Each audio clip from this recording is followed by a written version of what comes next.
Raffaele Padrone, segretario generale dell'UGL Sicurezza Friuli Venezia Giulia. Qual è l'argomento che più gli aggrada in 2 minuti a partire da questo momento? Che intanto ringraziamo queste persone che ci danno una mano. Visto che mancano 22.000 poliziotti, vuol dire che qualcosa questi potranno fare, certo collaborando, non agendo da soli. Proprio mi allaccio a questo per dire una nota che mi è arrivata oggi da Udine. In tutta la questura, insomma, e polizia ferroviaria e soprattutto nelle specialità mancano le divise.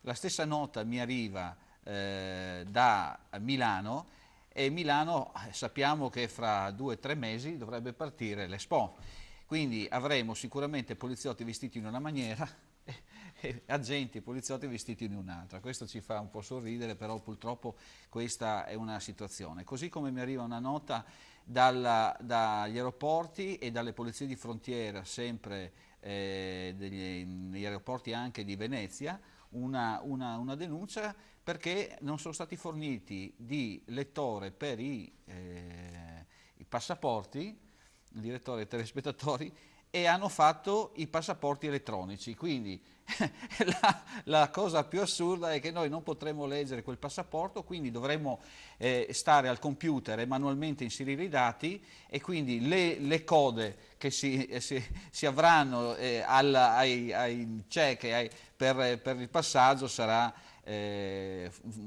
una cosa vergognosa in un'Europa così, no? Dove ci sono questi confini che non esistono più di Europa. Comunque per il terrorismo credo che sia una cosa veramente grave. Ecco, queste sono le cose che vi volevo dire questa sera, perché fanno piangere, fanno rabbrividire. Una cosa sui giubbotti antiproiettili, si ricorda avevamo parlato dei giubbotti?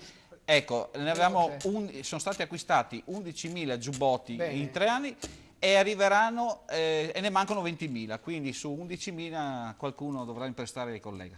Grazie Raffaele Padrone dell'UGL Sicurezza e Influenza Giulia.